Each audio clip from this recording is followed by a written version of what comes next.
తిరుమలలో వెంకటేశ్వర స్వామి వైకుంఠ ఏకాదశి దర్శనం కోసం టీటీడీ వాళ్ళు 10 రోజుల దర్శనం షెడ్యూల్ రిలీజ్ చేశారండి. స్వామి వైకుంఠ ఏకాదశి అంటే ఏంటి, ఎందుకు ఇట్లా ప్రపంచం నలుముంచలి స్వామి వారి దర్శనం కోసం లైన్ కడతారు. దీనిలో ఫస్ట్ 3 రోజులు లక్కీ డిప్ సిస్టమ్ పెట్టిండ్రు. ఎవరైతే లక్కీ డిప్ సిస్టమ్ లో సెలెక్ట్ అవుతారో వాళ్ళకే దర్శనం ఉంటది, మిగతా ఎటువంటి దర్శనాలు ఉండవు. ఈ లక్కీ డిప్ మనకి 29th నవంబర్ నుంచి 1 డిసెంబర్ రోజు సాయంత్రం 5 గంటల వరకు వేసుకోవచ్చు. రిజల్ట్స్ వచ్చేసి 2 డిసెంబర్ రోజు మధ్యాహ్నం 2 o'clock ఓపెన్ చేస్తారు. ఈ లక్కీ డిప్ మనము టీటీడీ వాళ్ళ అఫీషియల్ వెబ్సైట్ కానీ యాప్ ద్వారా వేయొచ్చండి. జస్ట్ మనము సెల్ నంబర్ ఇచ్చి లాగిన్ కావాలి. ఒకే అకౌంట్ లో 4 మెంబర్స్ ఎన్రోల్ చేసుకోవచ్చు.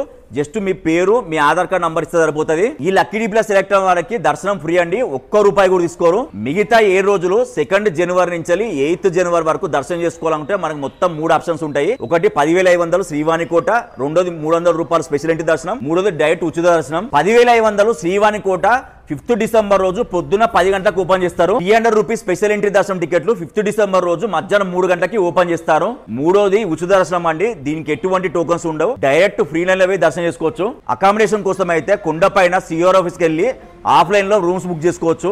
ఒకనొక సమయంలో శ్రీ మహావిష్ణువు మధుకైటబుల్ అనే రాక్షసులను తరింపజేయడానికి ఆ రాక్షసులు స్వామివారిని ఆశ్రయించినప్పుడు వారికి వైకుంఠ ప్రాప్తి కలగాలని రాక్షసునికి మోక్ష మార్గం లేదు కనుక ఆ రాక్షసులకు ఎలాగైనా ఒక ద్వారాన్ని ఏర్పరిచి వారిని తరింపజేయడానికి ఏర్పరిచినదే ఈ వైకుంఠ ద్వారం, ఉత్తర ద్వారము. ఆ ద్వారం ద్వారా భక్తులందరూ కూడా దర్శనానికి వచ్చినట్లయితే వారికి లౌకికంగా ఉన్నటువంటి సకల ఐశ్వర్యాలు కూడా కలిగి తర్వాత మోక్ష ప్రాప్తి కలుగుతుంది. అదే విశ్వాసంతోనే భక్తులందరూ కూడా ఆ రోజు ఉత్తర ద్వారం కూడా ప్రవేశించి స్వామివారిని దర్శించుకుంటారు. జై శ్రీమన్నారాయణ. జస్ట్ మీకు ఇన్ఫర్మేషన్ ఇస్తున్నా. ఓం నమో వెంకటేశాయ.